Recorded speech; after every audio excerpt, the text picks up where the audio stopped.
MA उत्तरार्ध के प्रिय बच्चों,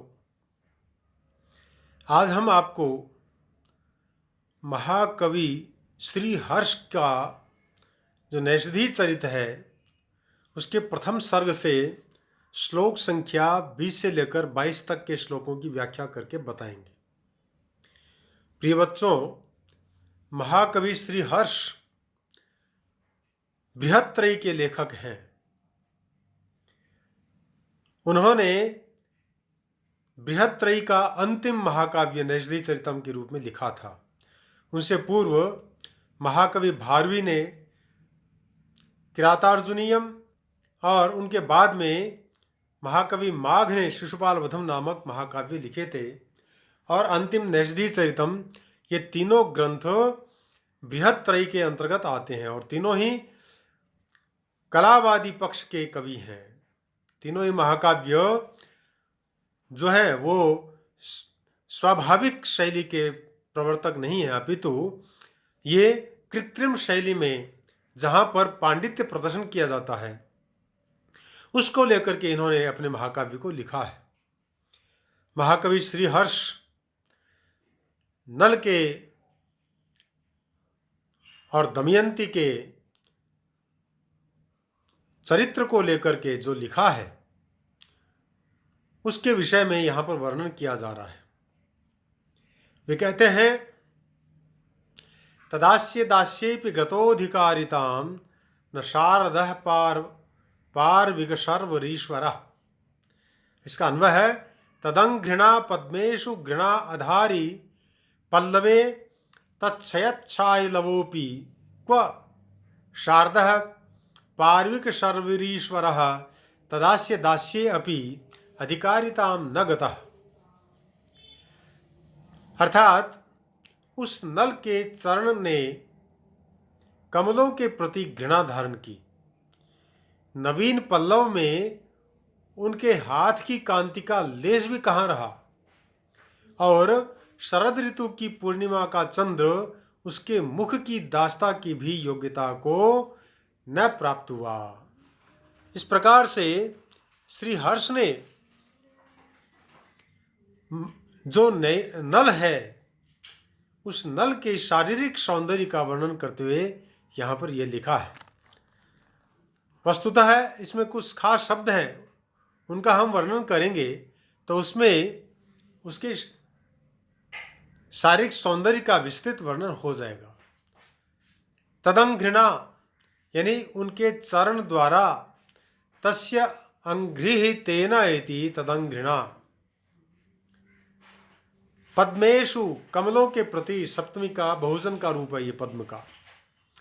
घृणा यानी अवज्ञा या करुणा, जुगुप्सा। कमल का नल के चरण से शोभा में कम होने के कारण घृणा हुई, और पद्म रेखा के रूप में कमल के उनके चरण पर अवस्थित होने से दया का भाव जागृत हुआ है। अधारी यानी धारण किया, ये धृधातु का निजंत में लुंग लकार का रूप है जो कि प्रथम पुरुष का एक वचन का रूप बनता है। पल्लवे सप्तमी का एक वचन का रूप है। नवीन कोमल पत्ते में, पल्लव का मतलब कोमल पत्ता होता है जो अभी अभी बाहर निकला है। तच्छयच्छाय लवोपि, तच्छयच्छाय लवः अपि, उनके हाथ की कांति का लेश भी, कण भी। तस्य छया इति तत्छयः, षष्ठी तत्पुरुष है यहाँ पर। तस्य छाया तत्छयच्छायम, यहाँ पर विभाषा सेना स्वेच्छाया निशानाम, इस सूत्र से नपुंसक लिंग की प्राप्ति हुई है। तस्य इति षष्ठी तत्पुरुष समास हो गया। तो पदौ लव इस व्युत्पत्ति के अनुसार पल्लवम निकृष्टावयव चरण की लेश मात्र शोभा वाला था, अतः उत्कृष्ट अवयव हाथ से उसकी समता नहीं हो सकती। फिर है शारदा शब्द, जिसका अर्थ है शरद ऋतु का। शरदि भव यदि शारदः, शरद शब्द से अण प्रत्यय की प्राप्ति हुई है। संध्येवेला ऋतु नक्षत्रेभ्यो अण इस सूत्र से अण प्रत्यय की प्राप्ति हुई है। पार्विक शर्वरीश्वर यानी पूर्णिमा का चंद्रमा। पर्वणि भवः पार्विकः, पर्वन शब्द से ठय प्रत्यय प्राप्त हुआ है, काला ठय सूत्र से। अत्र पार्वणः इति पाठे पर्वन अण अन इति प्रकृति भावः, शर्वर्यः ईश्वर इति शर्वरीश्वरः, पार्विकश्चासौ शर्वरीश्वरः इति कर्मधारय समास हो गया यहाँ पर।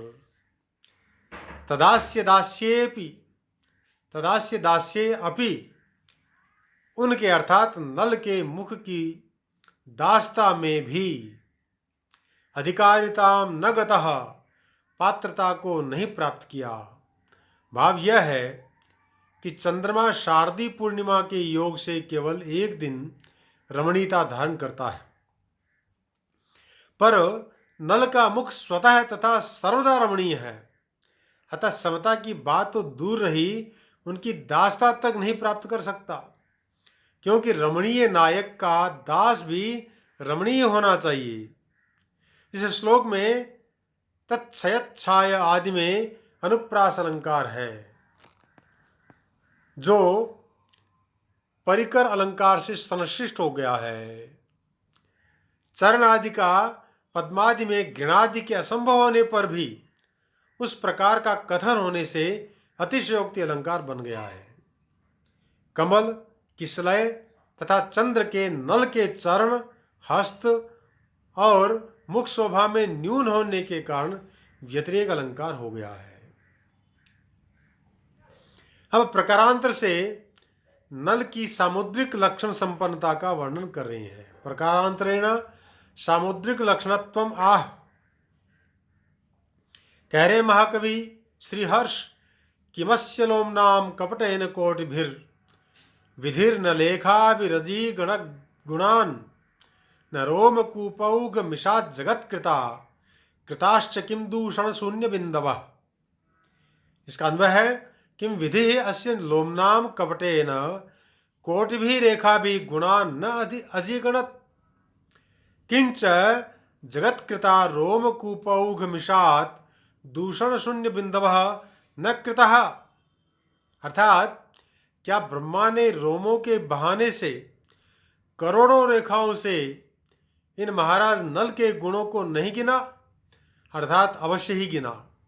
और जगत सृष्टा ने इनके रोम छिद्रों के समूह के व्याज से दोषाभाव सूचक गोल रेखा नहीं बनाई? अर्थात अवश्य बनाई। यहाँ पर हमें इन शब्दों को लेकर के कुछ विशेष बातें उनको जान लेना चाहिए।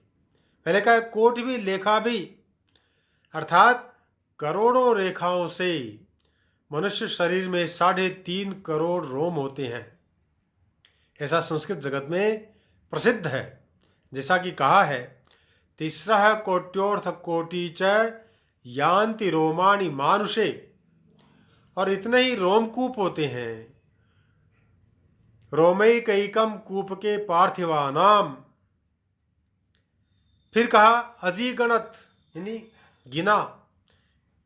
यहां पर गण धातु से निज प्रत्यय स्वार्थ में हुआ है। और फिर लुंग लकार के प्रथम पुरुष के एक वचन के अंदर यह रूप बन जाता है। जगत कृता, जगत करोति, जगतकृत, संसार को बनाने वाला वह जगतकृत कहलाता है। तो तेना इति यानी ब्रह्मा के द्वारा, संसार को बनाने वाला ब्रह्मा है, तो उसके द्वारा यहाँ जगत उपपद पूर्वक क्री धातु से क्वी प्रत्यय हुआ है और ह्रस्व स्वर के कारण से तुगागम हो गया, और तृतीया के एक वचन के रूप बनता है जगत कृता। रोम कूपौघ मिषात, रोमों के छिद्र समूह के बहाने से, रोमणाम कूपः इति रोम कूपः तस्य मिषः इति षष्ठी तत्पुरुष समास हो गया। तस्मात् इति ये पंचम यंत्र रूप बन गया। दूषण शून्य बिंदवः, दोषाभाव सूचक शून्य के बिंदुओं को, अर्थात रोमकूप बिंदु के समान गोल होता है। अतः यहाँ कवि ने उत्प्रेक्षा की है कि नल के शरीर में ब्रह्मा ने रोमकूप नहीं बनाए हैं, अपितु दोषाभाव ज्ञापक बिंदु लिखे हैं।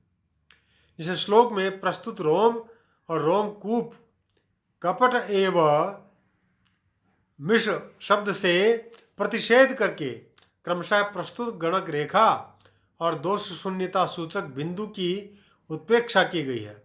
अतः यहाँ सापन्न व उत्प्रेक्षा अलंकार बन गया है। महाकवि श्रीहर्ष फिर कह रहे हैं, अमुष्य दोर्भ्यामरिदुर्ग लुंठने ध्रुवम गृहीतार गलदीर्घ पीनता उरश्रिया तत्र गोपुरस्फुरत कपाट दुर्धर्ष तिरा प्रसारिता। इसका अन्वय है, अमुष्य दोर्भ्याम अरिदुर्ग लुंठने अर्गल दीर्घ पीनता उरश्रिय च तत्र गोपुरस्फुरत कपाट दुर्धर्ष तिरा प्रसारिता गृहीता ध्रुवम। ये इसका अन्वय था।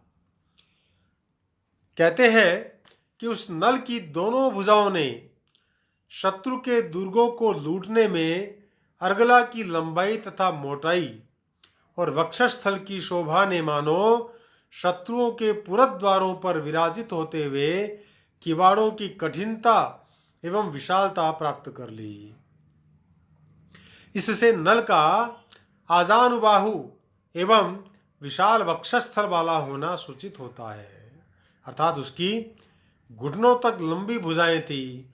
और अच्छे वीर का यह एक अच्छा लक्षण माना जाता है कि भगवान राम की तरह जिसकी घुटने तक लंबी भुजाएं हो वह श्रेष्ठ वीर होता है। इसी प्रकार से जो वीर होता है उसका वक्षस्थल जो है विशाल होता है। तो यहाँ पर नल का जो वक्षस्थल है उसको भी विशाल बताया गया है। यहाँ पर जो खास शब्द आए हैं उनको भी देख लेना चाहिए। अमुष्य यानी इसकी अदर शब्द है, उसका षष्ठी का एक वचन का रूप है। दोर्भ्याम यानी भुजाओं से, भुजबाहूत प्रविष्टो दोह, अमर कोश में इस प्रकार से इसके पर्यायवाची शब्द दिए। भुजा अरिदुर्ग लुंठने, शत्रुओं के किलों को तोड़ने में या लूटने में, लुंठन का मतलब लूटना भी होता है। अर्गल दीर्घ पीनता, अर्गल यानी अर्गला जिसको अपन किवाड़ के पीछे लगाने वाली जो लकड़ी होती है, विशाल लकड़ी, उसके लिए यहाँ पर हमें समझना चाहिए। यानी अर्गल की लंबाई और मोटाई। दीर्घम पीनम चैति दीर्घ पीने द्वंद्व समास है। तयोर भाव है दीर्घ पीनता, उन दोनों का भाववाचक शब्द बनाने के लिए यहाँ पर तल प्रत्यय कर दिया गया है।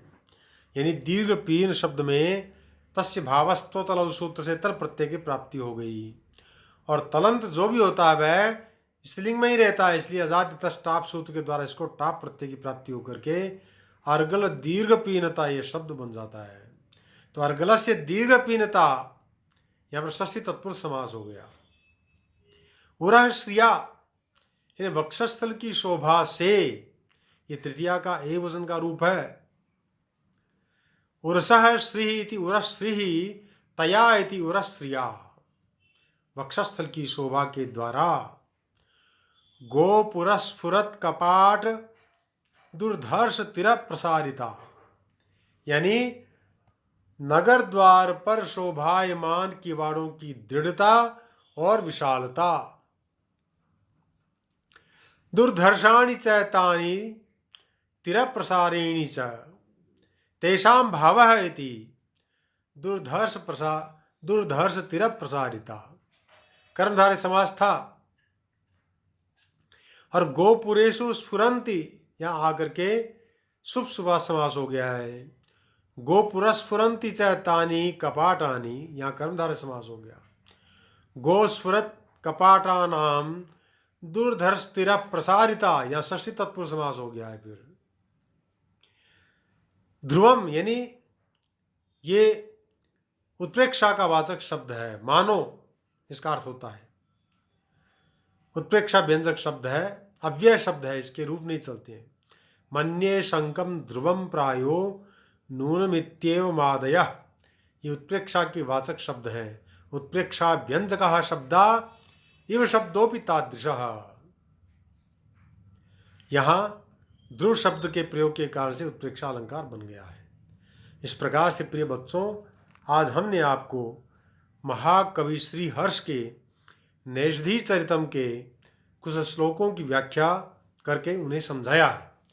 आगे के वीडियो के अंदर हम 23वें श्लोक से लेकर के आगे के श्लोकों की व्याख्या करेंगे।